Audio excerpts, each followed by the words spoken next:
ഞാൻ കിടക്കുമ്പോ സമ്മതം ചോദിക്കേണ്ടതുണ്ടോ? ചോദിച്ചു, നിന്റെ ഉമ്മയെ ഏത് കോലത്തിലും കാണാൻ നീ ഇഷ്ടപ്പെടുന്നുവോ? ഇല്ല. ചൂടെടുത്തിട്ട് വസ്ത്രം മാറ്റിവെക്കുകയോ വസ്ത്രം ചേഞ്ച് ചെയ്യുകയോ ചെയ്യുന്ന നേരമുണ്ടാകാം. ചില ചൂടുകാലത്തൊക്കെ ആണെങ്കിൽ അല്പവസ്ത്രമായിട്ട് ചൂടിൽ നിന്ന് രക്ഷ കിട്ടാൻ വേണ്ടി അങ്ങനെയൊക്കെ ആയിരിക്കില്ലേ? അവിടൊക്കെ സമ്മതം ചോദിക്കാതെ കയറി ചെന്നാൽ ഒരാളിന്റെ ഔറത്തല്ലേ നീ കാണുന്നത്, നിന്റെ ഉമ്മയുടേതാണെങ്കിൽ പോലും അത് നീ ഇഷ്ടപ്പെടുന്നുണ്ടോ? ഇല്ല എന്നാ സമ്മതം ചോദിച്ചിട്ടേ കയറാവൂ.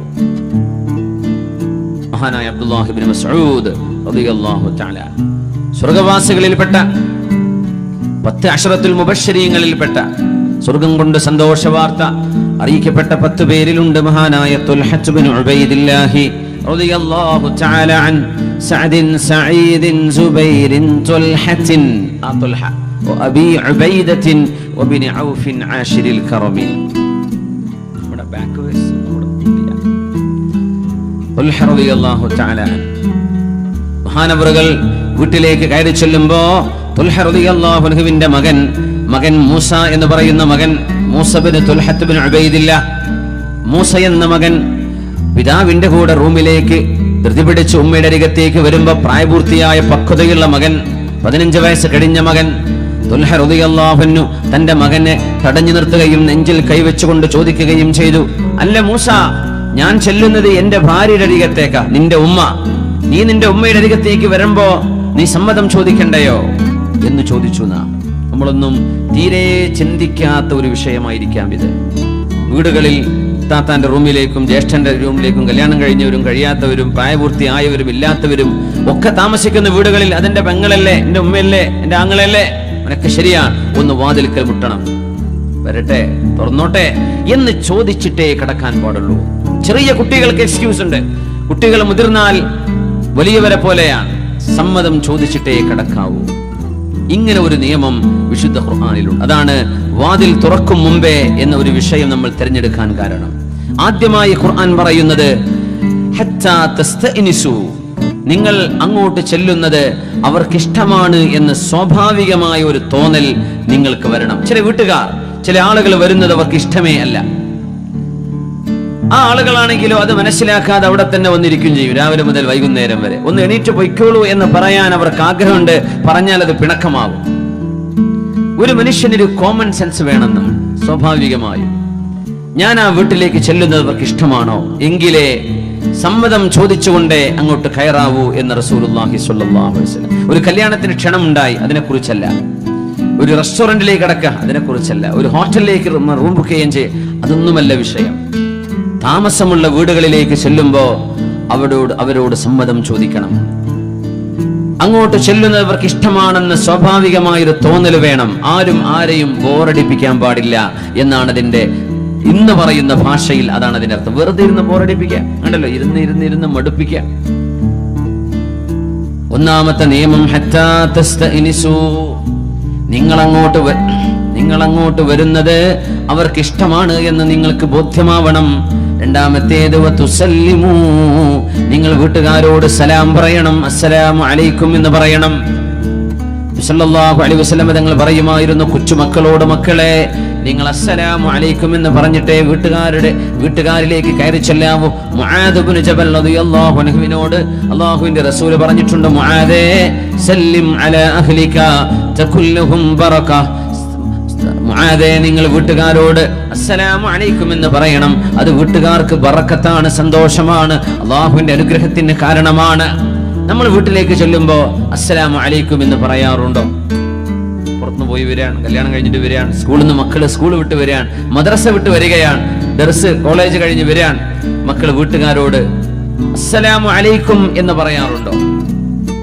അസ്സലാമു അലൈക്കും എന്നാണ് ആദ്യം. അസ്സലാമു ഖബ്ലൽ കലാം, ആദ്യം സലാം പറയണം, പിന്നെയാണ് വർത്താനം പറയേണ്ടത്. ചിലപ്പോൾ നമ്മൾ പറയില്ലേ, പ്രിയപ്പെട്ട അധ്യക്ഷരെ, പ്രിയപ്പെട്ട ഉദ്ഘാടകരെ, പ്രിയപ്പെട്ട നാട്ടുകാരെ, പ്രിയപ്പെട്ട സഹോദരിമാരെ, അസ്സലാമു അലൈക്കും വറഹ്മത്തുള്ളാഹി വബറകാതുഹു. അങ്ങനെയല്ല പറയേണ്ടത്. ആദ്യം അസ്സലാമു അലൈക്കും, പിന്നെ വിളിക്കേണ്ടവരൊക്കെ വിളിച്ചോളി.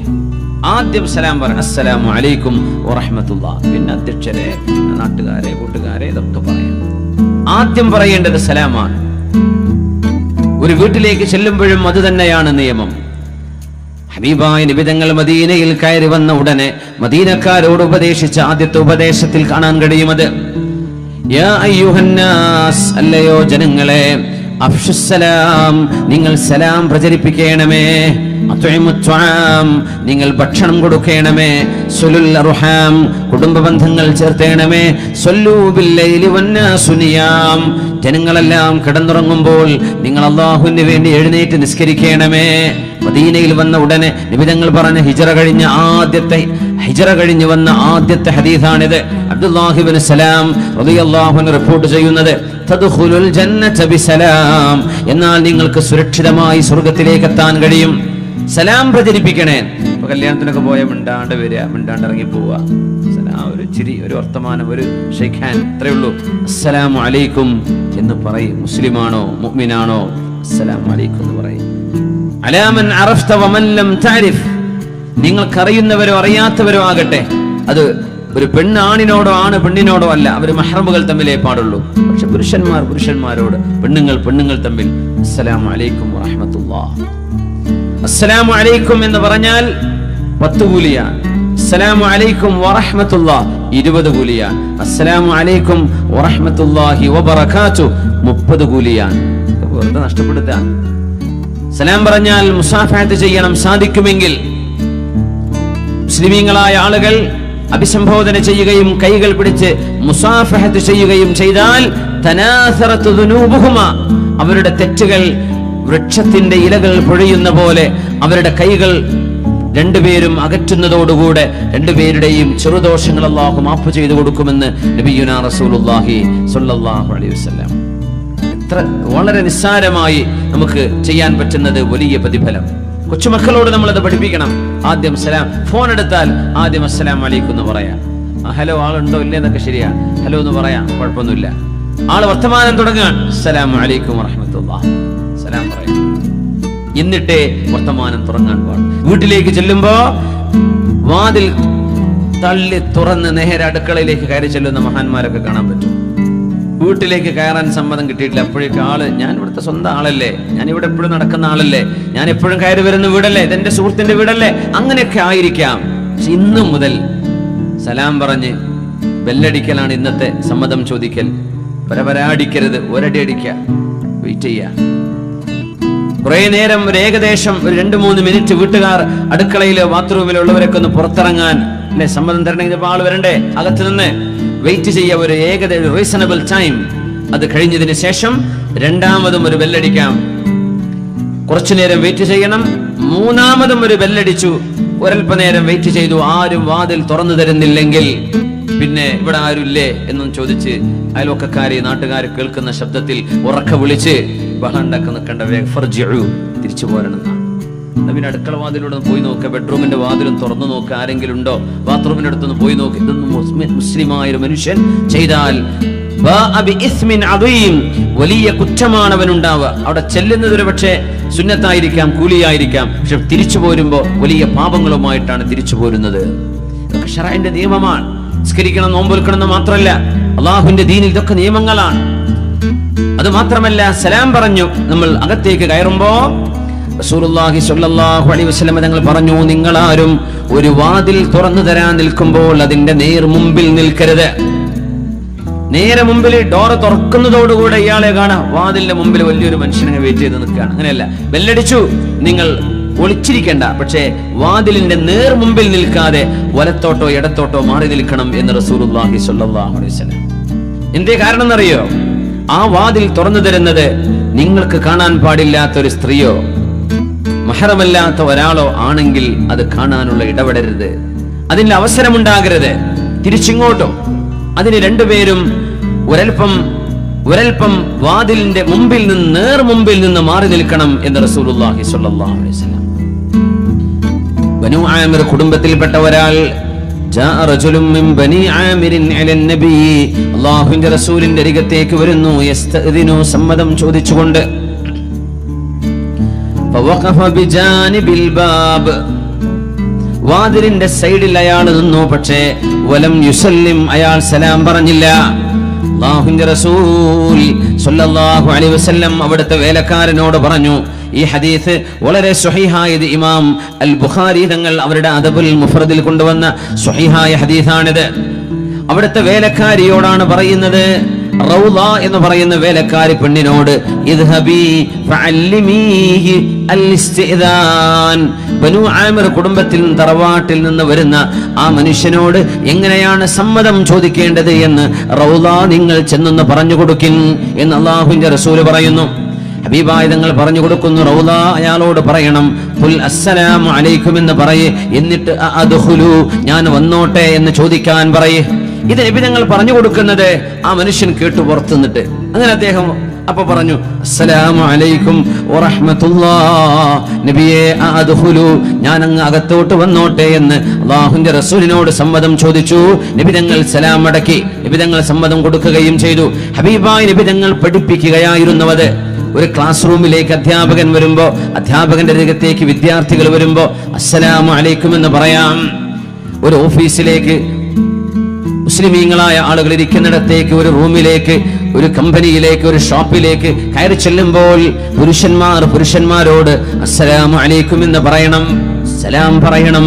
അത് അല്ലാഹുവിന്റെ ഹബീബ് പറയുമായിരുന്നു, വല്ലാഹി, അല്ലാഹുവിനെ തന്നെയാണ് സത്യം, ലൻ തദ്ഖുലുൽ ജന്നത ഹത്താ തുഅ്മിനൂ, നിങ്ങൾക്ക് ഈമാൻ ഉണ്ടാകുന്നവരെ നിങ്ങൾക്ക് സ്വർഗ്ഗം ലഭിക്കുകയില്ല. സ്വർഗ്ഗപ്രവേശനം സാധ്യമാവേണമെങ്കിൽ നിങ്ങൾക്ക് ഈമാൻ വേണം. വലൻ തുഅ്മിനൂ ഹത്താ തഹാബ്ബൂ, നിങ്ങളുടെ മനസ്സുകൾക്കിടയിൽ സ്നേഹമുണ്ടാകുന്നതുവരെ നിങ്ങളുടെ ഈമാൻ പൂർണ്ണമല്ല. മനസ്സുകൾക്കിടയിൽ സ്നേഹമുണ്ടാകുന്നവരെ, മനസ്സുകൾക്കിടയിൽ സ്നേഹം ഉണ്ടാവുക. നമ്മളിപ്പോ എന്താ സംഭവം എന്നറിയോ? നിസ്കാരം, നോമ്പും സകാത്തും ഹജ്ജും ഉംറയൊക്കെ എല്ലാവർക്കും ഉണ്ട്. ആരോടും കണ്ടാൻ വേണ്ടില്ല, ഒക്കെ മുഖം വീർപ്പിച്ച് നടക്കാൻ. നീ നരകത്തേക്ക്, നീ കുഫർ, നീ ശിർക്ക്, ഞാൻ മാത്രം സ്വർഗത്തിലേക്ക്. ഇങ്ങനെ മനുഷ്യനെ വേറിട്ട് വെറുപ്പോടുകൂടെ കാണാം. ഇബാദത്തൊക്കെ ഉഷാറാണ്, നിസ്കാരമുണ്ട്, നോമ്പുണ്ട്, ജമാഅത്തിന് അവ്വല് ജമാഅത്തിന് മുമ്പിലുണ്ട്. ഈമാൻ പൂർത്തിയാവില്ലെന്ന് റസൂലുള്ളാഹി സ്വല്ലല്ലാഹു അലൈഹി വസല്ലം. ഹത്താ തഹാബ്ബു, നിങ്ങൾ പരസ്പരം സ്നേഹിക്കാതെ, നിങ്ങൾ തമ്മിൽ സ്നേഹമില്ലാതെ നിങ്ങളുടെ ഈമാൻ പരിപൂർണമല്ല. ഈമാൻ ഉണ്ടാവാതെ സ്വർഗത്തിലേക്ക് എത്തുക സാധ്യവുമല്ല. അവലാ അദുല്ലുക്കും, ഞാൻ നിങ്ങൾക്ക് പറഞ്ഞു തരട്ടെയോ, അലാ ഷൈഇൻ, ഒരു കാര്യം പഠിപ്പിച്ചു തരാം. ഇദാ ഫഅൽതുമൂഹു തഹാബബതും, അത് നിങ്ങൾ അനുവർത്തിച്ചാൽ നിങ്ങൾക്കിടയിൽ സ്നേഹബന്ധങ്ങൾ ഉണ്ടാകും. ഞാൻ പഠിപ്പിച്ചു തന്നോട്ടെ. അഫ്ശുസ്സലാമ ബൈനക്കും, നിങ്ങൾക്കിടയിൽ അസ്സലാമു അലൈക്കും എന്ന് പ്രചരിപ്പിക്കണമേ എന്ന് മഹാനായ റസൂലുള്ളാഹി സ്വല്ലല്ലാഹു അലൈഹി വസല്ലം. അത് തമ്മിൽ സ്നേഹമുണ്ടാവാൻ കാരണമാണ്. നിങ്ങൾ തമ്മിൽ മാനസികമായ സ്നേഹബന്ധമില്ലാതെ നിങ്ങളുടെ ഈമാൻ പരിപൂർണമാവുകയില്ല. നോക്കണം ഹബീബിന്റെ വചനം. ഈമാൻ പരിപൂർണമാവാതെ സ്വർഗപ്രവേശനം സാധ്യമാവുകയുമില്ല. ആ സലാം നമ്മുടെ വാതിൽ തുറക്കും മുമ്പേ നമ്മുടെ വാതിൽ പടിക്കൽ വന്ന് സലാം പറയേണ്ടവരാണ് വരുന്നവരെ. നമ്മൾ മറ്റൊരാളിന്റെ വീട്ടിൽ ചെന്നാൽ അവരുടെ വാതിൽ പടിക്കൽ ചെന്ന് നമ്മളും സലാം പറയണം. നമുക്കറിയുമോ, നമ്മുടെ പിതാവിന് തുല്യമല്ലേ ഹബീബായ റസൂലുള്ളാഹി സ്വല്ലല്ലാഹു അലൈഹി വസല്ലം. എന്നിട്ട് പോലും ഹബീബായ നബി തങ്ങൾ അവിടെ തനിയായികളുടെ വീടുകളിലേക്ക് ചെല്ലുമ്പോൾ അവരോട് സലാം പറയാറുണ്ട്. മഹാനായ ഇബ്നു കസീർ തങ്ങൾ അവരുടെ തഫ്സീറിൽ കൊണ്ടുവന്നു. ഇമാം ബുഖാരി തങ്ങൾ അദബുൽ മുഫ്രദിലെ, മഹാനായ ഇമാം തബറാനി മുഅ്ജമുൽ കബീറിൽ, മഹാനായ ഇമാം ബസ്സാർ എന്നവർ അവരുടെ മുസ്നദിൽ, ഇമാം അഹ്മദ് എന്നവർ അവരുടെ മുസ്നദിലൊക്കെ കൊണ്ടുവന്ന സ്വഹീഹായ ഹദീസ്, മഹാനായ ഖൈസ് ഇബ്നു സഅദ് ഇബ്നു ഉബാദ റളിയല്ലാഹു അൻഹു, സഅദ് റളിയല്ലാഹു അൻഹുവിന്റെ മകൻ തന്റെ പിതാവിന്റെ ഒരു അനുഭവം പറയുന്നുണ്ട്. ഞങ്ങൾ വീട്ടിലിരിക്കുമ്പോ അല്ലാഹുവിന്റെ റസൂൽ സ്വല്ലല്ലാഹു അലൈഹി വസല്ലമ തങ്ങൾ സഅദ് ഇബ്നു ഉബാദ എന്ന അൻസ്വാരിയെ കാണാൻ വരുന്നു. മദീനയിലെ സഅദ് തങ്ങളുടെ വീട്ടിലേക്ക് ഒരുപാട് സഅദുമാരുണ്ട് നബിക്ക്. Saad ibn Ubadah, Saad ibn Muadh, Saad ibn Abi Waqqas റളിയല്ലാഹു അൻഹും, ഇവരൊക്കെ ഹബീബിന്റെ സ്വഹാബിമാർ. ഇതിൽ സഅദ് ഇബ്നു അബി വഖാസ് എന്നവരെ മുഹാജിറാണ്. ബാക്കി രണ്ട് സഅദുമാർ മദീനയിലെ ഔസ് ഖസ്റജ് ഗോത്രങ്ങളുടെ നേതാക്കന്മാർ. സഅദ് ഇബ്നു ഉബാദ റളിയല്ലാഹു അൻഹുവിനെ അല്ലാഹുവിന്റെ റസൂൽ സന്ദർശിക്കാൻ വരുമ്പോൾ ഹബീബായ നബി തങ്ങൾ വീട്ടുപടിക്കൽ വന്നിട്ട് പറഞ്ഞു, അസ്സലാമു അലൈക്കും വറഹ്മത്തുള്ളാഹി അദ്ഖുലൂ. അങ്ങനെയാ പറയേണ്ടത്. അസ്സലാമു അലൈക്കും വറഹ്മത്തുള്ളാഹ്. സഅദിന്റെ കുടുംബമേ, നിങ്ങൾക്ക് അല്ലാഹുവിന്റെ കാരുണ്യം ഉണ്ടാകട്ടെ. അദ്ഖുലു, ഞാൻ അകത്തോട്ട് വന്നോട്ടെ എന്ന് അല്ലാഹുവിന്റെ റസൂൽ ചോദിക്കുന്നു. അദ്ഖുലു, ഞാൻ അകത്തോട്ട് വന്നോട്ടെ. സഅദ് റളിയല്ലാഹു അൻഹു അകത്തുണ്ട്. മഹാനായ സഅദ് എന്നവരെ സലാം മടക്കി നബി തങ്ങൾ കേൾക്കാത്ത വിധം വഅലൈക്കസ്സലാമു വറഹ്മത്തുള്ളാഹി വബറകാതുഹു.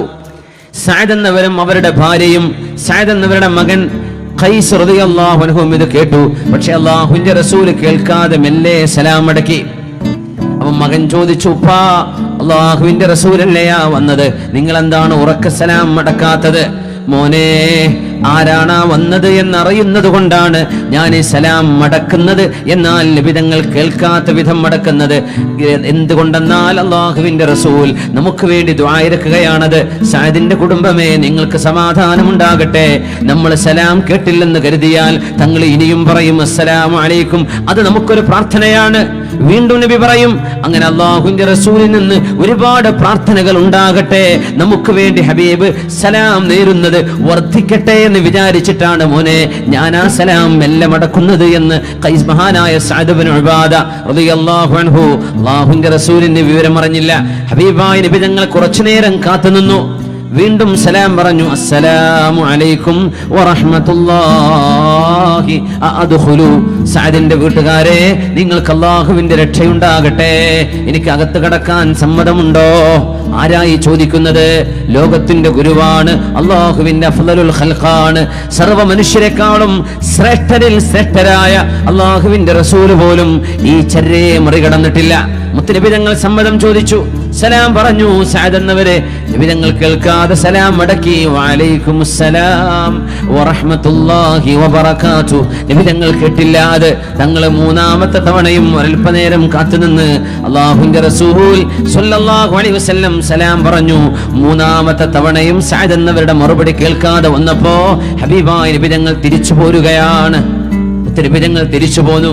തങ്ങളുടെ ശബ്ദം കേൾക്കാതെ വന്നപ്പോ സഅദ് റളിയല്ലാഹു അൻഹു ജനലിന്റെ പഴുതിലൂടെ നോക്കുമ്പോ ലോകത്തിന്റെ ഗുരു ഇറങ്ങി നടക്കുകയാണ്. അല്ലാഹുവിന്റെ ഹബീബിന്റെ പിന്നാലെ ഓടിച്ചെന്നു. സഅദ് റളിയല്ലാഹു അൻഹു, നബിയേ, അങ്ങനോട് ക്ഷമിക്കണം റസൂലേ, അങ്ങയുടെ സലാം ഓരോന്നും ഞാൻ കേൾക്കുന്നുണ്ടായിരുന്നു നബിയേ, അങ്ങയുടെ പ്രാർത്ഥന ഞങ്ങൾക്ക് ഇനിയും ഇനിയും ലഭിക്കണമെന്ന പ്രതീക്ഷയിൽ ഞാൻ മെല്ലെ മടക്കിയതാണ്, അങ്ങയുടെ സലാം ഞങ്ങൾക്ക് ലഭിക്കാൻ വേണ്ടി എന്ന് സഅദ് റളിയല്ലാഹു തആല അൻഹു ഹബീബായ നബി തങ്ങളോട് മറുപടി പറഞ്ഞ് നബി തങ്ങളെ വീട്ടിലേക്ക് തിരിച്ചു വിളിച്ചു കൊണ്ടുപോവുകയാണ്. നമ്മളാണെങ്കിൽ തിരിഞ്ഞു നടക്കോ? നമ്മൾ പറയില്ലേ, ഈ കളിപ്പിക്കല് ഞാൻ നിൽക്കൂല എന്ന് പറഞ്ഞു പോരൂലേ? അല്ലാഹുവിന്റെ റസൂൽ തിരിച്ചു നടന്നു സ്വല്ലല്ലാഹു അലൈഹി വസല്ലം. സഅദ് എന്നവരുടെ വീട്ടിലേക്ക് ചെല്ലുന്നു. സഅദ് റളിയല്ലാഹു അൻഹു ഹബീബായ നബി തങ്ങൾക്ക് കുളിച്ചു വൃത്തിയാവാൻ വെള്ളം ഒരുക്കി കൊടുത്തു. നബി തങ്ങൾ കുളിച്ചു സ്വല്ലല്ലാഹു അലൈഹി വസല്ലം. അവിടുന്ന് ഭക്ഷണം കഴിച്ചു. നബി തങ്ങൾ ഭക്ഷണം കഴിച്ചതിൽ പിന്നെ റഫഅ യദൈഹി ഇലാ റബ്ബിഹി. ഭക്ഷണം കഴിച്ചു കഴിഞ്ഞാൽ പിന്നെ നബി തങ്ങൾ ദുആ ഇറന്നു കൊടുത്തു. അല്ലാഹുമ്മ ജഅൽ സ്വലവാതിക വറഹ്മതക അലാ ആലി സഅദ് ഇബ്നു ഉബാദ. അല്ലാഹുവേ, എനിക്ക് ഭക്ഷണം നൽകിയ, ഈ സ്വീകരിച്ചിരുത്തിയ സഅദ് ഇബ്നു ഉബാദയുടെ കുടുംബത്തിന് നിന്റെ എല്ലാ കരുണയും രക്ഷയും നീ നൽകണമേ. അല്ലാഹുമ്മ ജഅൽ സ്വലവാതിക വറഹ്മതക അലാ ആലി സഅദ് ഇബ്നു ഉബാദ എന്ന് ഭക്ഷണം കഴിച്ചതിൽ പിന്നെ അല്ലാഹുവിന്റെ റസൂൽ ദുആ ചെയ്തു കൊടുത്തു. അതാണ് ഭക്ഷണം കഴിച്ചാൽ ഒരു ദുആ. പഴയ മലയാളത്തിൽ പറയുമ്പോൾ ഉജീനിച്ചാലുള്ള ദുആ എന്ന് പറയും അല്ലേ? ഭക്ഷണം കഴിച്ച ഉസ്താദുമാരൊക്കെ ഒരു ഫാത്തിഹയും 3 ഖുൽ ഹുവല്ലാഹു അഹദും ഖുൽ അഊദു ബിറബ്ബിൽ ഫലഖും ഖുൽ അഊദു ബിറബ്ബിൻ നാസും സൗകര്യം ഉണ്ടെങ്കിൽ അതൊക്കെ ഓതിയിട്ടുള്ള ദുആയിരിക്കും. അതെന്ത് റാഹത്താണ്. ഫാത്തിഹ ഉമ്മുൽ ഖുർആൻ, ഖുർആനിന്റെ ഉമ്മയാണ്. ഉമ്മുൽ കിതാബ് സൂറത്തുൽ ഫാത്തിഹ. ഖുൽ ഹുവല്ലാഹു അഹദു തഅദിലു സുലുസുൽ ഖുർആൻ, ഖുർആനിന്റെ 1/3. 3 ഖുൽ ഹുവല്ലാഹു അഹദ് ഓതിയാൽ ഖുർആൻ മുഴുവൻ ഓതിയ പുണ്യം കിട്ടും. മുഴുവൻ ഓതിയ കൂലി കിട്ടൂല, ഓരോ അക്ഷരത്തിനും 10ആണ്. പക്ഷെ ആ പുണ്യം ലഭിക്കും 3 പ്രാവശ്യം ഖുൽ ഹുവല്ലാഹു അഹദ് ഓതിയാൽ. ഖുൽ അഊദു ബിറബ്ബിൽ ഫലഖും ഖുൽ അഊദു ബിറബ്ബിൻ നാസും. ഇത്രമേൽ സംരക്ഷണത്തിന് നബി തങ്ങൾ ദുആ ചെയ്ത സൂറയാണ്, ഇതൊരു ദുആയാണ്. ഖുൽ അഊദു ബിറബ്ബിൽ ഫലഖ്. പ്രഭാതത്തിന്റെ രക്ഷിതാവേ, നിന്നോട് ഞാൻ കാവൽ ചോദിക്കുന്നു എന്ന് പറയുന്ന പ്രാർത്ഥനയാണത്. അത് രണ്ടു ഓതിയിട്ടങ്ങ് ദ്വാരുന്ന എന്ത് മനോഹരമാണ്. വീട്ടുകാർക്കൊരു സന്തോഷമായി, നമുക്കൊരു നന്ദിയായി. ഭക്ഷണം കഴിച്ചവർക്ക്, സാധാരണക്കാർക്കും ദ്വാരക്കാം, ഫാത്തിഹൊന്നും ഓതാൻ അറിയില്ലെങ്കിലും ഉസ്താദുമാര് മാത്രം ദ്വാരുന്നാൽ മതി എന്നൊന്നും ആക്കണ്ട. അള്ളാഹു ഞങ്ങൾക്ക് ഭക്ഷണം തന്നതിൽ പിന്നെ അള്ളാഹു നിങ്ങൾക്ക് ഗുണം തരട്ടെ, അള്ളാഹു നിങ്ങൾക്ക് ബറക്കത്ത് ചെയ്യട്ടെ എന്നെങ്കിലും പറയാം. നമ്മൾ കല്യാണം കഴിഞ്ഞ് പോരുമ്പോഴൊക്കെ പല്ല് കുത്തിയിട്ട് എന്താ ഡയലോഗ്? പോരാ, ഭക്ഷണം പോരാ, വെറുതെ തിന്നിട്ടായി വരുന്നത്, എന്നിട്ട് പോരാ. സുബ്ഹാനല്ലാഹ്, നന്ദി പറയേ. എത്രായിരം ആളുകൾക്ക് നെഞ്ചുരുകി കയ്യിലെ ചില്ലറയും അതും ഇതും പെറുക്കി ഉണ്ടാക്കി ഒരു മോള് കെട്ടിച്ചയക്കുന്ന ഒരു കല്യാണത്തിന് ചെന്നിട്ട് നമ്മൾ പറയാം, നമ്മൾ സിംഗപ്പൂർ പ്ലാസയിലെ അവിടുത്തെ ഭക്ഷണത്തിന് എത്തിട്ടില്ല, അത്ര അങ്ങ് റെഡി ആയിട്ടില്ല, ആ ടേസ്റ്റ് വിഭവങ്ങൾ പോരാ, നന്ദി കേടാണ്. അങ്ങനെയല്ല പറയേണ്ടത്. അൽഹംദുലില്ലാ വിശപ്പടങ്ങിയല്ലോ, അള്ളാഹു കുടുംബത്തിന് ബറക്കത്ത് ചെയ്യട്ടെ എന്ന് ദുആ ചെയ്യണം. ഇത് നബിയുടെ ശൈലിയാണ്, നബി തങ്ങൾ ചെയ്യാറുണ്ടത് സല്ലല്ലാഹു അലൈഹി വസല്ലം. അതാണ് നമ്മളൊക്കെ തുടർന്നു പോരുന്നത്. അല്ലാഹുമ്മ ജഅൽ സ്വലവാതിക വറഹ്മതക അലാ ആലി സഅദ് ഇബ്നു ഉബാദ. നബി തങ്ങൾ 3 പ്രാവശ്യം സമ്മതം ചോദിച്ചിട്ട് ഇറങ്ങിപ്പോയപ്പോ മഹാനായ സഅദ് റളിയല്ലാഹു അൻഹു വല്ലാതെ പേടിച്ചു പോയി.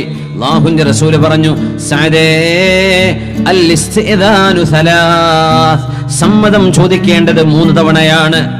ഫഇൻ ഉദിന ലിഅഹദികും, നിങ്ങൾക്ക് പെർമിഷൻ നൽകപ്പെടുകയാണെങ്കിൽ അകത്ത് കടക്കാം, ഇല്ലാ ഫൽയൻസരിഫ്, ഇല്ലെങ്കിൽ തിരിച്ചു പോരണം. അതുകൊണ്ട് ഞാൻ തിരിച്ചു പോന്നു എന്നല്ലാതെ 4ഉം 5ഉം തവണ അവിടെ നിന്ന് ബെല്ലടിച്ച് ഉറങ്ങുന്നവരെ മുഴുവനും ഉണർത്തി, ഉറങ്ങിക്കിടക്കുന്ന പിഞ്ചു പൈതങ്ങളെ ഉണർത്തി, രോഗിയായി കിടക്കുന്ന പിതാവിന്റെ ഉറക്കം കെടുത്തി ബെല്ലടിച്ച് ബുദ്ധിമുട്ടാക്കരുത്. 3 തവണയേ പാടുള്ളൂ, 3 തവണയേ പാടുള്ളൂ. ഇതൊക്കെ അള്ളാഹുവിന്റെ നിയമമാണ്. നമ്മൾ വിചാരിച്ചു ഒരു ഒന്നുണ്ടാക്കലും നിസ്കരിക്കലും മാത്രമുള്ള ഖുർആനിൽ നിന്ന്. ഒരു വീട്ടിലേക്ക് കടന്നു ചെല്ലുമ്പോഴുള്ള സാമാന്യ മര്യാദയാണ് എത്രയധികം ആയത്തുകളിൽ അല്ലാഹു സുബ്ഹാനഹു വ തആല ഇവിടെ വിവരിക്കുന്നത്. സഅദ് റളിയല്ലാഹു അൻഹുവിന്റെ വീട്ടിൽ നിന്ന് ഭക്ഷണം കഴിച്ചിറങ്ങുമ്പോൾ അല്ലാഹുവിന്റെ ഹബീബ് ദുആ ചെയ്തു കൊടുത്തു. സഅദ് റളിയല്ലാഹു അൻഹു നബി തങ്ങൾക്ക് വീട്ടിലേക്ക് പോകാൻ ഒരു വാഹനം ഒരുക്കി കൊടുത്തു. ഒരു കഴുതയായിരുന്നു അത്. ആ കഴുതപ്പുറത്ത് നബി തങ്ങൾ കയറി. മഹാനായ സഅദ് റളിയല്ലാഹു അൻഹു മകൻ ഖൈസിനോട് പറഞ്ഞു, ഖൈസേ, നബിയുടെ കൂടെ വീട് വരെ ഒന്ന് പോയി കൊടുക്ക്, ഹബീബിനെ ഒന്ന് വീട്ടിലേക്ക് ആക്കി കൊടുക്ക്. അതൊരു ആതിഥ്യ മര്യാദയാണ്. ചിലപ്പോൾ ചില ആളുകളൊക്കെ വരും, ചിലപ്പോൾ കയ്യിൽ ഓട്ടോറിക്ഷന്റെ പൈസ ഉണ്ട്, ബസ് ഫെയർ കണക്കാക്കി വന്നതാ, ബസ്സിന്റെ 4 ഇരട്ടി ഓട്ടോറിക്ഷ കൊടുത്തിട്ടുണ്ടാവും, തിരിച്ചു പോകാൻ കാശുണ്ടാവില്ല. എന്നാ തിരിച്ചു പോകാൻ കാശുണ്ടോ? ഇല്ലേ. സഹായിക്കാൻ പറ്റുമോ? സഹായിച്ചു കൊടുക്കുക. ഒത്തിരിപിതങ്ങൾ ആ കഴുതപ്പുറത്ത് കയറിയിരുന്നു. അല്ലാഹുവിന്റെ ഹബീബ് ഒരിക്കലും പറഞ്ഞില്ല, ഞാൻ ഈ കഴുതപ്പുറത്ത് യാത്ര ചെയ്യില്ല എന്ന്, എനിക്ക് മുന്തിയ വാഹനം തന്നെ വേണമെന്ന് ഹബീബായ നബി തങ്ങൾക്ക് അവിടെ സാക്ഷ്യമില്ല. ആ വാഹനത്തിൽ കയറിയപ്പോ ഖൈസ് റളിയല്ലാഹു അൻഹു എന്ന സഅദ് എന്നവരുടെ മകൻ വന്ന്, നബിയെ, ഞാൻ അങ്ങയുടെ കൂടെ വീട് വരെ വരാം, ഉപ്പ പറഞ്ഞയച്ചതാണ്. തങ്ങൾ പറഞ്ഞു, ഖൈസേ, ഒന്നുകിൽ നിങ്ങൾ ഈ കഴുതപ്പുറത്ത് കയറുക, അല്ലെങ്കിൽ നിങ്ങൾ എന്റെ കൂടെ വരണ്ട, നിങ്ങൾ നടന്നിട്ട് എന്റെ കൂടെ വരണ്ട, ഒന്നുകിൽ നിങ്ങൾ ഈ വാഹനപ്പുറത്ത് കയറ്. മഹാനായ ഖൈസ് എന്നവരെ ഹബീബായ നബി തങ്ങളുടെ കൂടെ ഇരിക്കാൻ ധൈര്യപ്പെട്ടില്ല. അള്ളാഹുവിന്റെ റസൂലിന്റെ കൂടെ ഇരിക്കുന്നത് അദബുകേടായി പോകുമോ എന്ന് കരുതി ഖൈസ് എന്നവർ പറഞ്ഞു, നബിയെ, ഞാൻ ആ വാഹനപ്പുറത്ത് കയറുന്നില്ല, എന്നാൽ ഞാൻ തിരിച്ചു പോയിക്കോട്ടെ. പൊയ്ക്കോളൂ ഖൈസേ, നിങ്ങൾ പൊയ്ക്കോളൂ, ഞാൻ ഒറ്റയ്ക്ക് തിരിച്ചു പോകാം. അങ്ങനെ ഒരു സൽക്കാരം കഴിഞ്ഞ് ഹബീബായ നബി തങ്ങൾ തിരിച്ചു പോരുന്ന ചരിത്രം ഇമാം ബുഖാരി തങ്ങൾ അദബുൽ മുഫ്രദിൽ കൊണ്ടുവന്ന ഹദീസാണിത്. ഹദീസ് പണ്ഡിതന്മാർ കൊണ്ട് ഇതിൽ അള്ളാഹുവിന്റെ റസൂലിന്റെ എത്ര മനോഹരമായ മര്യാദകളുണ്ട്. ഇവിടെ നമ്മുടെ വിഷയവുമായി ബന്ധിക്കുന്ന സമ്മതം ചോദിക്കുന്നത് 3 തവണയാണ് എന്ന വിഷയം. 3 തവണ സലാം പറഞ്ഞ് സഅദ് എന്നവർ തുറന്നു കൊടുക്കാതിരുന്നപ്പോൾ അവിടെ നിന്ന് ഇറങ്ങിപ്പോരുന്ന നബി തങ്ങളുടെ പിന്നാലെ സഅദ് റളിയല്ലാഹു അൻഹു ചെന്ന് പറയുന്നു, നബിയേ, അങ്ങ് വരൂ നബിയേ, തിരിച്ചു വരണം എന്റെ വീട്ടിലേക്ക്. യാതൊരു മനസ്സങ്കോചവുമില്ലാതെ അല്ലാഹുവിന്റെ ഹബീബ് തിരിച്ചു നടന്നു സ്വല്ലല്ലാഹു അലൈഹി വസല്ലം. അതാണ് മുഹമ്മദ് റസൂലുള്ളാഹ് സ്വല്ലല്ലാഹു അലൈഹി വസല്ലം. മഹാനായ സഫ്വാൻ ഇബ്നു ഉമയ്യ റളിയല്ലാഹു തആല അൻഹു, സഫ്വാൻ ഇബ്നു ഉമയ്യ തങ്ങളെ മക്ക വിജയം നടക്കുന്ന കാലം ഇസ്ലാം സ്വീകരിച്ച മഹാനാണ്. അള്ളാഹുവിന്റെ റസൂലിനെ വധിക്കാൻ പ്ലാൻ ചെയ്തു പോയിട്ട് ആ പ്ലാനിങ് അള്ളാഹു നബി തങ്ങൾക്ക് വഹി മുഖാന്തരം അറിയിച്ചു കൊടുക്കുകയും, സഫ്വാനെ, നീയും നിന്റെ കൂട്ടുകാരനും കഅബാലയത്തിന്റെ മുമ്പിലെ സംസം കിണറും ഇരുന്നിട്ട് നിങ്ങൾ എന്നെ വധിക്കാൻ പ്ലാൻ ചെയ്തിരുന്നില്ലേ എന്ന് നബി തങ്ങൾ ചോദിച്ചപ്പോഴാണ് ആരും അറിയാതെ 2 പേർ ചെയ്ത ഹബീബായ നബി തങ്ങളെ വധിക്കാൻ എടുത്ത പ്ലാനിങ് അള്ളാഹുവിന്റെ വഹി മുഖാന്തരം അള്ളാഹു അറിയിച്ചു കൊടുത്തതിൽ പിന്നെ ഹബീബായ നബി തങ്ങളുടെ നബുവത്ത് ബോധ്യപ്പെട്ട് ഇസ്ലാം സ്വീകരിച്ച മഹാനാണ് സഫ്വാൻ ഇബ്നു ഉമയ്യ റളിയല്ലാഹു തആല അൻ. ഇസ്ലാം സ്വീകരിച്ചു, വഹസുന ഇസ്ലാമു, പിന്നെ നല്ല മുസ്ലിമാണ്. അവസാന കാലം സ്വഹാബിയായിട്ട് തന്നെ വഫാത്തായ മഹാനാണ് സഫ്വാൻ ഇബ്നു ഉമയ്യ റളിയല്ലാഹു അൻഹു. മഹാൻ പറയുന്നുണ്ട്, പരിശുദ്ധമായ ആമുൽ ഫത്ഹ് നടക്കുമ്പോ, മക്ക വിജയം നടന്നപ്പോ, അർസലനി സഫ്വാൻ ഇബ്നു ഉമയ്യ, പറയുന്നത് സഫ്വാൻ ഇബ്നു ഉമയ്യയുടെ ഉമ്മയുടെ ഭാഗത്തുകൂടെയുള്ള ഒരു സഹോദരനുണ്ട്, ഖിൽദത്ത് ബിനു ഹംബൽ എന്നാണ് അവരുടെ പേര്. അവരാണ് പറയുന്നത്, എന്നെ സഫ്വാൻ ഇബ്നു ഉമയ്യ എന്റെ കയ്യിൽ ഏതാനും ചില ഭക്ഷണം അല്ലാഹുവിന്റെ റസൂലിന് കൊണ്ടുകൊടുക്കാൻ പറഞ്ഞു. ആ ഭക്ഷണം 3 എണ്ണമാണ്. ലബനിൻ വജിദായത്തിൻ വദഗാബീസ്. 3 ഭക്ഷണം. ഒന്ന് ലബൻ, പാല്. ജിദായ എന്ന് പറഞ്ഞാൽ ഇളയ മാൻകിടാവിന്റെ മാംസത്തിനാണ് ജിദായ എന്ന് പറയാൻ. ദഗാബീസ് എന്ന് പറഞ്ഞാൽ ചുരങ്ങ പോലത്തെ ഒരു വെജിറ്റബിൾ ആണ്. നമ്മൾ കക്കരിക്കയുടെ കൂട്ടത്തിൽ പറയുന്ന ഒരു സാധനമാണ് ദഗാബീസ്. ഈ 3 എണ്ണം എന്റെ കയ്യിൽ തന്നു എന്റെ സഹോദരൻ സഫ്വാൻ ഇബ്നു ഉമയ്യ. എന്നിട്ട് എന്നോട് പറഞ്ഞു, അല്ലാഹുവിന്റെ റസൂലിന് കൊണ്ടുപോയി കൊടുക്ക്. ഞാൻ മക്കയിൽ അല്ലാഹുവിന്റെ റസൂലിന്റെ വീട് അന്വേഷിച്ചു വന്നു. അല്ലാഹുവിന്റെ റസൂലാണെങ്കിലോ മക്കയിലെ ഒരു കുന്നിന്റെ മുകളിലാണ് ഹബീബായ നബിയുടെ അന്നത്തെ താമസം. മക്ക വിജയം നടന്ന കൊല്ലം ഹിജ്റയുടെ 8-ാം വർഷം. ഹിജ്റയുടെ 8 ഹിജ്റ 11 ആകുമ്പോഴേക്കും നബി തങ്ങൾ ലോകത്തോട് വിട പറയുന്നുണ്ട്. ഹിജ്റയുടെ 8-ാം വർഷം മക്ക വിജയം നടന്ന കാലം. മക്കക്കാര് മുഴുവനും 10,000-കണക്കിന് ആളുകൾ കലിമത്തുൽ ഇസ്ലാമിലേക്ക് കടന്നു വന്ന ആ ഒരു കാലമാണത്. അല്ലാഹുവിന്റെ ഹബീബ് ഒരു മലയുടെ മുകളിലാണ് താമസം. ഞാൻ അവിടേക്ക് ഈ ഭക്ഷണവുമായി കയറി ചെന്നു. മിൻ ഗൈരി ഇസ്തിഇദാനിൻ, എന്റെ ഹബീബിനോട് സമ്മതം ചോദിക്കാതെ ഞാൻ അല്ലാഹുവിന്റെ റസൂലിന്റെ റൂമിലേക്ക്. മാംസവും അത് മാനിന്റേത്, ലബൻ പാലുമുണ്ട്, പിന്നെ കക്കരിക്കയുമുണ്ട്. ഇത് കൊണ്ടുകൊടുത്തു അല്ലാഹുവിന്റെ റസൂലിന് സ്വല്ലല്ലാഹു അലൈഹി വസല്ലം. അല്ലാഹുവിന്റെ ഹബീബ് എന്നോട് പറഞ്ഞു, ഇർജ ഫഖുൽ അസ്സലാമു അലൈക്കും അദ്ഖുലൂ. ഇർജ ഖിൽദ, നിങ്ങൾ പുറത്തേക്ക് തന്നെ കടക്കുകയും വന്ന വഴിയിലേക്ക് തന്നെ തിരിച്ചു പോവുകയും ചെയ്ത് എന്റെ പടിവാതിലിന്റെ അപ്പുറത്ത് നിന്നിട്ട് അസ്സലാമു അലൈക്കും എന്ന് ചൊല്ലുകയും അദ്ഖുലൂ, ഞാൻ വന്നോട്ടെ എന്ന് സമ്മതം ചോദിക്കുകയും ചെയ്യ്, എന്നിട്ടേ വരാൻ പാടുള്ളൂ എന്ന് നബി തങ്ങൾ ഖിൽദത്ത് ബിനു ഹംബൽ എന്ന് പറയുന്ന സ്വഹാബിയെ അല്ലാഹുവിന്റെ റസൂൽ തിരിച്ചയച്ചു എന്ന് പരിശുദ്ധ ഹദീസിൽ കാണാൻ കഴിയും. സമ്മതം ചോദിക്കാതെ ഒരാളെ പ്രാക്ടീസ് ചെയ്യിക്കണമെങ്കിൽ ഏറ്റവും നല്ലത് റീഡു ഇറ്റ്. അങ്ങനെ നമ്മൾ പറയാം. നമുക്ക് സ്കൂളിലൊക്കെ, ഞാൻ വർക്ക് ചെയ്യുന്ന സ്കൂളിൽ നമ്മളൊക്കെ അങ്ങനെ വിദ്യാർത്ഥികൾ കൊറിഡോറിലൊക്കെ ഓടുകയാണ്. ചിലപ്പോൾ ബ്രേക്ക് സമയത്ത് കുട്ടികളൊക്കെ ഓടുകയാണെങ്കിൽ ബിൽഡിങ്ങിന്റെ ഉള്ളിൽ ഓടാൻ പാടില്ല. ഒരു ഇന്റർനാഷണൽ റൂളാണ്. നമ്മുടെ നാട്ടിലൊക്കെ ഉണ്ടോ എന്ന് അറിയില്ല. ഒരു ബിൽഡിങ്ങിന്റെ അകത്ത് വെറുതെ ഓടരുത്. ഒരു ഫയർ ഇവാക്യുവേഷൻ ആണ്, ഓക്കെ. വെറുതെ ധൃതി പിടിച്ച് ഓടുക അപകടമാണ്. അപ്പോൾ നമ്മൾ കുട്ടികളോടൊക്കെ കാം ഡൗൺ, സ്ലോ ഡൗൺ, വാക്ക്, നടക്കണം എന്ന് പറയാറുണ്ട്. പക്ഷേ ആ പറയല് അതിനേക്കാളും ഉപകാരം ചെയ്യുന്നത് go back where you come from, എന്ത് ചെയ്യുക, അവിടെ നിന്ന് എന്ത് ചെയ്യുക, നടന്നിട്ട് വാദം പോയിടത്തേക്ക് തിരിച്ചു പോയിട്ട് രണ്ടാമത് നടന്ന് ഓടി വന്ന കുട്ടികളെ അവിടെ നിർത്തിയിട്ട് ബാക്കോട്ട് ചെന്നിട്ട് നീ നടന്നു തന്നെ വാ എന്ന് പറഞ്ഞാൽ അവർക്കത് പിന്നെ ഓർമ്മ കാണും. അവർ പിന്നെ അത് തിരുത്തും. അല്ലാതെ ഇനി മുതൽ ഓടരുത് കേട്ടോ, ആ ശരി എന്ന് പറഞ്ഞ അടുത്ത തവണ വീണ്ടും അവർ ഓടും. ആ ഓടി വന്നവരെ ഒന്ന് തിരിച്ചയക്കുക. അത് ഹബീബിന്റെ ഒരു ശൈലിയാണ്. നിങ്ങൾ പിന്നോട്ട് പോയിട്ട് തിരിച്ചു പോയിട്ട് അസ്സലാമു അലൈക്കും, ഞാൻ വരട്ടെയോ എന്ന് സമ്മതം ചോദിച്ചിട്ടേ വരാവൂ എന്ന് നബി തങ്ങൾ ആ ഭക്ഷണവുമായി വന്ന സമയത്ത് പോലും ഖിൽദത്ത് ബിനു ഹംബൽ എന്നവരെ അല്ലാഹുവിന്റെ റസൂൽ തിരിച്ചയച്ചു എന്ന് പരിശുദ്ധ ഹദീസുകളിൽ കാണാൻ കഴിയും. ഇത് ഗൗരവമുള്ള വിഷയമാണ്. വിശുദ്ധ ഖുർആൻ സമ്മതം ചോദിച്ചിട്ടേ കടക്കാവൂ എന്ന് പറയുന്ന വിശുദ്ധ വചനങ്ങളെ ജീവിതത്തിലേക്ക് പകർത്തേണമെങ്കിൽ ഈ വക കാര്യങ്ങൾ നമ്മൾ മനസ്സിലാക്കിയേ പറ്റൂ. 3-ാമത്തെ അച്ചടക്കം. ആദ്യമായിട്ട് നമ്മൾ ചെല്ലുന്നത് വാതിൽ കടക്കും മുമ്പേ, വാതിൽ തുറക്കും മുമ്പേ, നമ്മുടെ വിഷയം അതാണ്. വാതിൽ തുറക്കും മുമ്പേ, വാതിൽ തുറക്കും മുമ്പേ നമ്മൾ അവിടെ അങ്ങോട്ട് ചെല്ലുന്നത് അവർക്ക് ഇഷ്ടമാണെന്ന് ബോധ്യമാവണം. 2, സലാം പറയണം. സമ്മതം ചോദിക്കലും സലാം പറയലും 3 തവണയാണ്. അത് കഴിഞ്ഞിട്ട് മറുപടി ലഭിക്കുന്നില്ലേ നമ്മൾ തിരിച്ചു പോരണം. ഇനി പറയുന്നത് വാതിലിന്റെ ഏതെങ്കിലും ഒരു സൈഡിലാണ് നിൽക്കേണ്ടത് എന്ന് നമ്മൾ സൂചിപ്പിക്കുകയുണ്ടായി. റസൂലുള്ളാഹി സ്വല്ലല്ലാഹു അലൈഹി വസല്ലം തങ്ങൾ ആ വിഷയം വളരെ ഗൗരവത്തിലാണ് നബി തങ്ങൾ കൈകാര്യം ചെയ്യുന്നത്. നിങ്ങൾ ഒരാളിന്റെ വീട്ടിലേക്ക് ചെല്ലുമ്പോ ആ വീടിന്റെ നേരെ മുമ്പിൽ നിൽക്കുകയോ, വീടിന്റെ വാതിലിന്റെ ഇടയിലൂടെ നോക്കുകയോ, ലെൻസിനുള്ളിലൂടെ നോക്കുകയോ, ഗ്ലാസ് തുറന്നു കിടക്കുകയാണ് ഇതിന്റെ ഉള്ളിലൂടെ നോക്കുകയോ ചെയ്തുകൂടാ. എത്രത്തോളം ഒരു കാർ പാർക്ക് ചെയ്തിരിക്കുകയാണ് വിചാരിക്കുക റോഡ് സൈഡിൽ. ആ കാറിന്റെ ഗ്ലാസ് ലോക്ക് ചെയ്തിരിക്കുക, വണ്ടി വർക്കിംഗ് ആണ്, AC ഓൺ ചെയ്ത് ആരോ അത് ഇരിക്കുന്നുണ്ടാവാം. നിങ്ങളവിടെ പോയിട്ട് പാളി നോക്കാൻ പാടില്ല. നമ്മളൊരു വഴിയിലൂടെ നടന്നു പോകുന്നു, സൈഡിലെ വീടുകളുടെ വാതിലോ ജനലോ തുറന്നു കിടക്കുകയാണെങ്കിൽ ആ വാതിലിലൂടെ ജനലിലൂടെ ഒരു മുസ്ലിമായ മനുഷ്യൻ നോക്കാൻ പാടില്ല എന്നാണ്. നിങ്ങളുടെ വീടല്ലല്ലോ അത്, അവരുടെ സൗകര്യത്തിന് തുറന്നു വെച്ചിരിക്കാം, പക്ഷേ നമ്മൾ നോക്കാൻ പാടില്ല. നമ്മളാണെങ്കിലോ അടപ്പോട്ട് ഗ്ലാസ് ഒക്കെ ഒന്ന് പൊട്ടിച്ച് നോക്കും അല്ലേ, തിരിച്ചു മറിച്ച് നോക്കും, ചിലപ്പോൾ ഫോട്ടോ എടുത്ത് വാട്സാപ്പിൽ വിടുകയും ചെയ്യും. ഇതാ ഒരു കാറോടെ നിൽക്കാണ്ട് ഇങ്ങനെയാണ്. അനാവശ്യമായി നമ്മൾ ഇടപെടരുത്. വലാ തജസ്സസു, നിങ്ങൾ ചാരപ്പണി എടുക്കരുത്. അതിനർത്ഥം തെറ്റ് ചെയ്യുന്നവർക്ക് യഥേഷ്ടം തെറ്റ് ചെയ്യാൻ അവരഴിച്ചുവിടണം എന്നല്ല. ഒരു മനുഷ്യന്റെ സ്വകാര്യതക്കൊരു പ്രൊട്ടക്ഷൻ ഉണ്ട് ശറയിൽ, അത് ഇസ്ലാം അനുവദിച്ചതാണ്. അതിനെ ബ്രേക്ക് ചെയ്യാൻ പാടില്ല.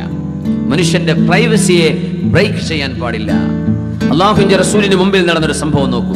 കാനൻ നബിയ്യു സ്വല്ലല്ലാഹു അലൈഹി വസല്ലം ഇദാ അതാ ഖൗമൻ യുരീദു അൻ യസൂറഹും ലം യസ്തഖ്ബിലിൽ ബാബ മിൻ തിൽഖാഇ വജ്ഹി. മഹാനായ അബ്ദുല്ലാഹി ഇബ്നു ബുസ്ർ റളിയല്ലാഹു അൻഹു പറയുന്നു, അല്ലാഹുവിന്റെ റസൂലെങ്ങാനും ഏതെങ്കിലും ഒരു വീട്ടുകാരെ സന്ദർശിക്കാൻ ചെന്നാൽ ലം യസ്തഖ്ബിലിൽ ബാബ, ആ വാതിലിന്റെ മുമ്പിൽ നബി തങ്ങൾ നിൽക്കുകയില്ല. മിൻ തിൽഖാഇ വജ്ഹി, നേർ മുമ്പിലായിട്ട് നബി തങ്ങൾ നിൽക്കാറില്ല. ഇന്നമാ കാന യഖഫു അലാ ജാനിബിഹിൽ അയ്മൻ ഔ ജാനിബിഹിൽ ഐസർ, ഒന്നുകിൽ വാതിലിന്റെ വലതു ഭാഗത്ത് അല്ലെങ്കിൽ സൗകര്യമാണെങ്കിൽ വാതിലിന്റെ ഇടതുവശത്തേക്ക് മാറി നിൽക്കുകയാണ് ചെയ്യുക. സുമ്മ യഖൂൽ, എന്നിട്ട് നബി തങ്ങൾ പറയും അസ്സലാമു അലൈക്കും, അസ്സലാമു അലൈക്കും എന്ന് പറയും. അദ്ഖുലു, ഞാൻ കടക്കട്ടെയോ? വയസ്തഇദിനു, തങ്ങൾ സമ്മതം ചോദിക്കും. അങ്ങനെ സമ്മതം കൊടുക്കുകയാണെങ്കിൽ ദഖല വ ഇല്ലാ ഇൻസുറഫ, സമ്മതം കൊടുത്തില്ലെങ്കിൽ മുത്തനബി തങ്ങൾ അവിടെ നിന്ന് ഇറങ്ങിപ്പോരും. ഇങ്ങനെയായിരുന്നു ഹബീബ് ചെയ്തിരുന്നത് എന്ന് മഹാന്മാരായ പണ്ഡിതന്മാർ ഹദീസിന്റെ ഗ്രന്ഥങ്ങളിൽ രേഖപ്പെടുത്തിയിരിക്കുന്നു. അബൂ ദാവൂദ് എന്നവരുടെ സുനനിൽ കാണുന്ന സ്വഹീഹായ ഹദീസാണത്. ജാഅ റജുലുൻ, ഒരാൾ വന്നു, യസ്തഇദിനു അലൻ നബി, അല്ലാഹുവിന്റെ റസൂലിനോട് സമ്മതം ചോദിക്കാൻ വേണ്ടി വന്നു. ഫവഖഫ അലാ ബാബിൻ നബി, അല്ലാഹുവിന്റെ റസൂലിന്റെ വാതിൽക്കൽ അയാൾ വന്നു നിന്നു. നേരെ മുമ്പിൽ അല്ലാഹുവിന്റെ ഹബീബ മനുഷ്യൻ നേരെ മുമ്പിൽ നിൽക്കുന്നത് വാതിലിന്റെ പഴുതിലൂടെ കണ്ടു സ്വല്ലല്ലാഹു അലൈഹി വസല്ലം. തങ്ങൾ പറഞ്ഞു ഹാകദാ അൻക, വാതിൽ തുറന്നു കൊടുത്തിട്ട് പറഞ്ഞു, വാതിലിന്റെ നേർ മുമ്പിൽ നിന്ന് മാറി നിൽക്കണേ. ഫഇന്നമാ ജുഇലൽ ഇസ്തിഇദാനു മിൻ അജലിൻ നദർ, മനുഷ്യന്റെ നോട്ടം നിയന്ത്രിക്കാനാണ് സമ്മതം വാങ്ങിക്കണം എന്ന നിയമമുണ്ടായത്. നിങ്ങൾ ഇങ്ങനെ മുമ്പിൽ വന്ന് നിൽക്കുകയും വീട്ടുകാരിൽപ്പെട്ട പെണ്ണുങ്ങളോ പ്രായപൂർത്തിയായ പെൺമക്കളോ ഒക്കെ ഉണ്ടെങ്കിൽ അവരെ നിങ്ങൾ നേർക്കുനേരെ കാണാനുള്ള അവസരങ്ങളായി പോകുന്നു. അന്യായമായ അനിയന്ത്രിതമായ ഇടപെടലുകൾ അതിന്റെ ഉള്ളിലൂടെ കടന്നു വരും. അതിനു വേണ്ടിയാണ് സമ്മതം ചോദിക്കാൻ അല്ലാഹു പറഞ്ഞത്. ആ സമ്മതം ചോദിക്കുന്നത് നിങ്ങൾ കണ്ണുകൊണ്ട് കാണാൻ പാടില്ലാത്തത് കാണാതിരിക്കാൻ തന്നെയാണ്. അങ്ങനെയാണെങ്കിൽ ഒരു മനുഷ്യന്റെ ഫേസ്ബുക്ക് അക്കൗണ്ട് ഒന്ന് കാണാൻ പാടില്ലാത്തവിടെ പോസ്റ്റ് ചെയ്യരുത്, നമ്പർ 1. ഇനി അതിന് പെർമിഷൻ അല്ലേ, ഒരാൾ അത് എൻറ്റർ ചെയ്യാനുള്ള പെർമിഷൻ ഉള്ളതും ഇല്ലാത്തതും അത്തരം സംവിധാനങ്ങൾ ഉണ്ടാകാം. സമ്മതമുള്ളത് സമ്മതം എടുത്തിട്ടേ നമ്മൾ അകത്ത് കടക്കാൻ പാടുള്ളൂ. പാസ്വേഡും യൂസർ നെയിം പാസ്വേഡൊക്കെ അടിച്ചു മാറ്റുക, നമ്പർ ലോക്ക് ചെയ്ത വിഷയങ്ങളൊക്കെ നമ്പറുകളൊക്കെ സീക്രട്ടായിട്ട് പഠിച്ച് മനസ്സിലാക്കിയിട്ടത് അൺലോക്ക് ചെയ്യുക. ഒരു മനുഷ്യന്റെ അക്കൗണ്ട് ഹാക്ക് ചെയ്യാൻ പാടില്ല. ഇസ്ലാമിനതിൽ കർക്കശമായ നിലപാടുകൾ. ഒരു മനുഷ്യന്റെ പ്രൈവസിയാണ്. ഒരു മനുഷ്യന്റെ മൊബൈൽ ഫോൺ ആവട്ടെ, അവരുടെ ലാപ്ടോപ്പ് ആകട്ടെ, അവരുടെ കമ്പ്യൂട്ടർ ആവട്ടെ, അതിന്റെ ഒരു പ്രൈവസി രക്ഷിതാക്കളെ കുറിച്ചല്ല പറയുന്നത്. രക്ഷിതാക്കൾ മക്കളുടെ വിഷയത്തിൽ ഇടപെടാൻ ഒരു സമ്മതത്തിന്റെയും ആവശ്യമില്ല. രക്ഷിതാക്കൾക്ക് മക്കളിലേക്ക് ഇടപെടാൻ ഒരു സമ്മതത്തിന്റെയും ആവശ്യമില്ല. സ്വാഭാവികമായും സുഹൃത്തുക്കളുടേത് ഒരിക്കലും പാടില്ലെന്നാണ്. സമ്മതം വേണം. ഇന്നമാ ജുഇലൽ ഇസ്തിഇദാനു മിൻ അജലിൻ നദർ, മനുഷ്യന്റെ കണ്ണ് സൂക്ഷിക്കാനാണ് സമ്മതം ചോദിക്കണമെന്ന് അല്ലാഹു പറഞ്ഞത് എന്ന് അല്ലാഹുവിന്റെ റസൂൽ പറയുന്നിടത്ത് എന്തെല്ലാം നമുക്ക് പഠിക്കാനുണ്ട്. കണ്ണ് സൂക്ഷിക്കാനാണ് സമ്മതം വേണമെന്ന് പറഞ്ഞത്. അപ്പോ ഒരു മനുഷ്യന്റെ ഔറത്ത്, വളരെ വൾഗറായ വീഡിയോകൾ, പച്ചയായ വ്യഭിചാരത്തിന്റെ സീനുകൾ, മനുഷ്യൻ ന്യൂഡായി കിടക്കുന്ന ചിത്രങ്ങൾ, ഇതൊക്കെ മനുഷ്യന്റെ മുമ്പിലേക്ക് കടന്നു വരുമ്പോൾ നമ്മുടെ കണ്ണുകൾ നമ്മൾ മലിനപ്പെടുത്തുകയാണ് നമ്മൾ. അത്തരം മാലിന്യങ്ങളിലേക്ക് നമ്മൾ കടക്കുന്നത് പോലും ഒരാളിന്റെ വീട്ടിലേക്ക് നമ്മൾ ബ്രേക്ക് ചെയ്ത് കടക്കുന്ന പോലെയാണ്. അത്തരമൊരു വെബ്സൈറ്റിലേക്ക് നമ്മൾ കടക്കുന്നത്. അല്ലെങ്കിൽ നമ്മൾ സെർച്ച് ചെയ്യുന്ന സമയത്തെങ്ങാനും നമ്മൾ ടൈപ്പ് ചെയ്യുന്ന വാക്കുകൾ, ആ വാക്കുകൾ ഒരു ഡിജിറ്റൽ വീട്ടിലേക്ക് കടക്കുന്നതിന് തുല്യമാണ്. കാണാൻ പാടില്ലാത്തത് കാണാൻ ഇടവരുമെങ്കിൽ നമ്മൾ അങ്ങോട്ട് കടക്കാൻ പാടുള്ളതല്ലോ. സാധാരണ വീടുകളുടെ നിയമം ഇതാണെങ്കിൽ ഡിജിറ്റൽ സംവിധാനങ്ങളിലും ഇത് ബാധകമല്ലേ? ഇന്നമാ ജുഇലൽ ഇസ്തിദാനു മിൻ അജ്ലിൻ നദർ, മനുഷ്യന്റെ കണ്ണുകൾ മലിനമായാൽ മനുഷ്യന്റെ മനസ്സ് മലിനമാകും.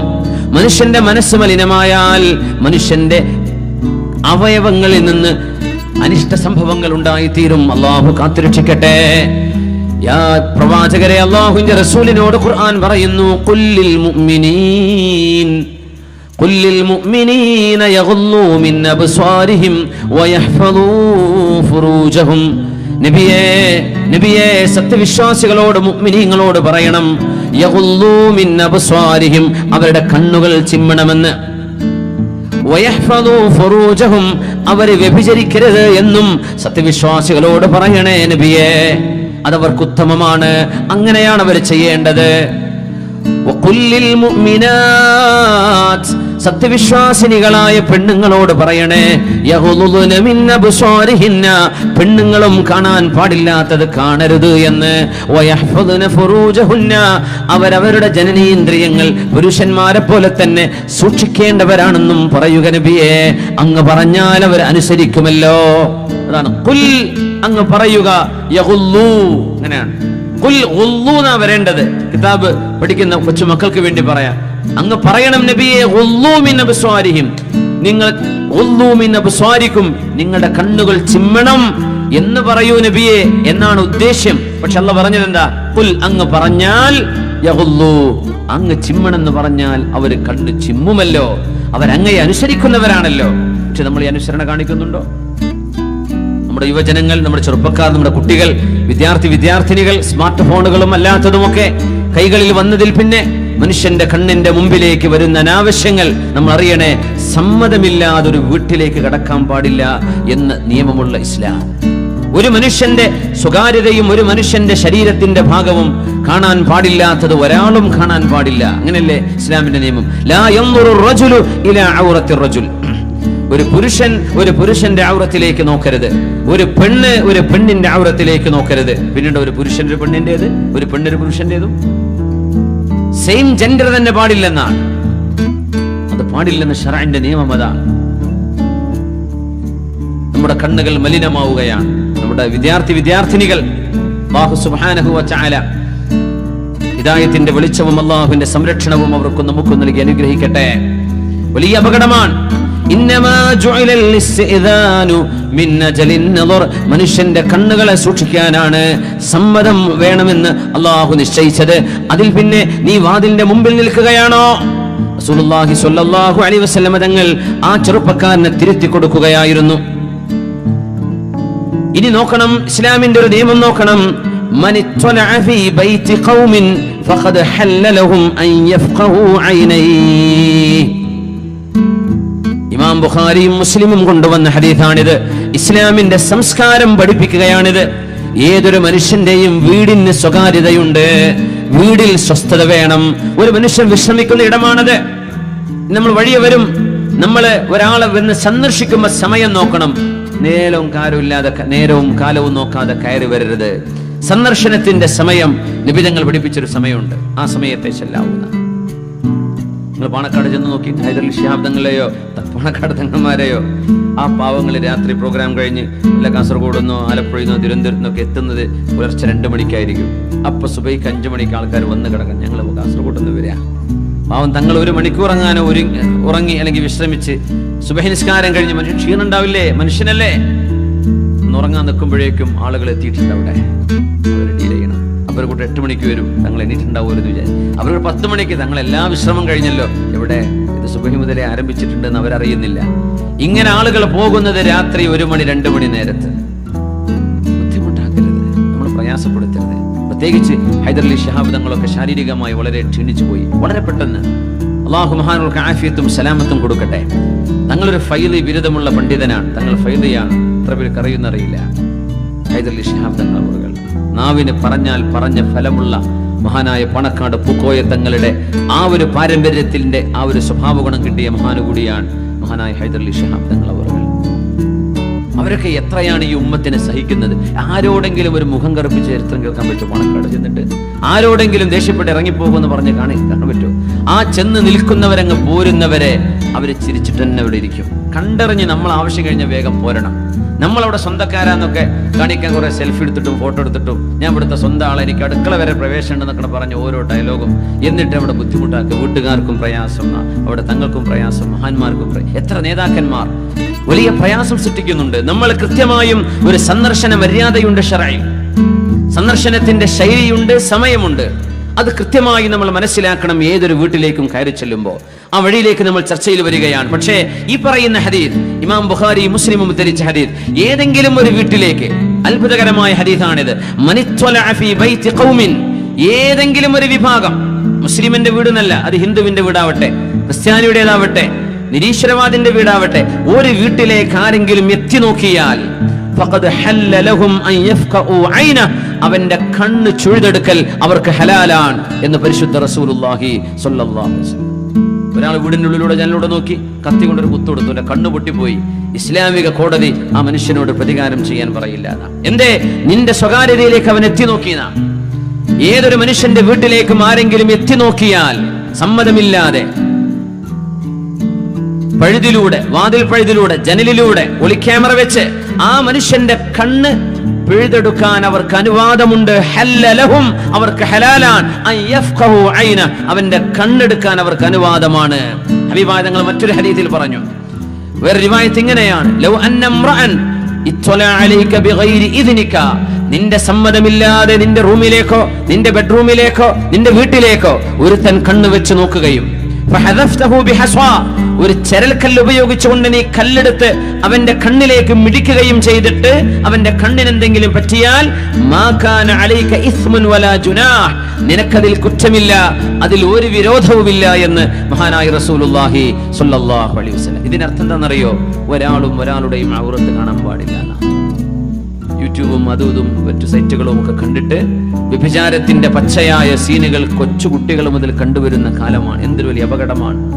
മാതാപിതാക്കളുടെ ആ ഒരു ദാമ്പത്യ ജീവിതത്തിന്റെ സ്വകാര്യത പോലും പിഞ്ചു മക്കൾ, അവർക്കറിയാം എന്താണ് സംഗതി എന്ന്. പ്രായപൂർത്തി ആയിട്ടില്ലാത്ത മക്കൾ പോലും they have exposure to these sites. അവർക്ക് അത് കാണാൻ. യൂറോപ്പിൽ അനുഭവിക്കുന്ന ഏറ്റവും വലിയ അപകടം ഇതാണ്.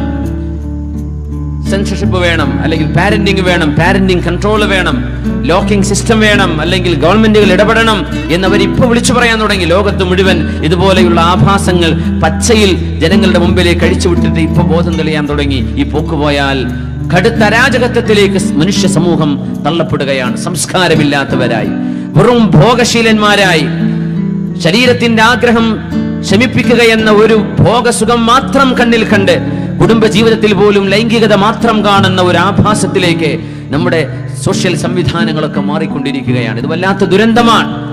നിയന്ത്രിക്കേണ്ട ദുരന്തമാണിത്. ഉത്തരവാദപ്പെട്ട ആളുകൾ ഇടപെടേണ്ട വിഷയമാണിത്. മഹാനായ നബി തങ്ങൾ പറയാ സ്വല്ലല്ലാഹു അലൈഹി വസല്ലം, നിങ്ങൾ ആരും ആരുടെയും സ്വകാര്യതകൾ ബ്രേക്ക് ചെയ്യരുത്. നിങ്ങൾ ആരും ആരുടെയും സ്വകാര്യതയിലേക്ക് എത്തി നോക്കരുത്. അങ്ങനെ ആരെങ്കിലും എത്തി നോക്കിയിട്ട് അവന്റെ കണ്ണ് നിങ്ങൾ കുത്തിപ്പൊട്ടിച്ചാൽ നിങ്ങളോട് ചോദ്യമില്ല എന്ന് മഹാനായ റസൂലുള്ളാഹി സ്വല്ലല്ലാഹു. ഈ ഹദീസ് ഇമാം ബുഖാരി മുസ്ലിമും കൊണ്ടുവന്ന ഹദീസാണ്. ഇസ്ലാമിലെ പ്രാമാണിക നിയമമാണിത്. നമ്മുടെ മുമ്പിലേക്ക് നമ്മുടെ സംഘാടകർ ചെറിയ ബക്കറ്റുമായിട്ട് വരുന്നുണ്ട്. ഇൻഷാ അല്ലാഹ് എല്ലാവരും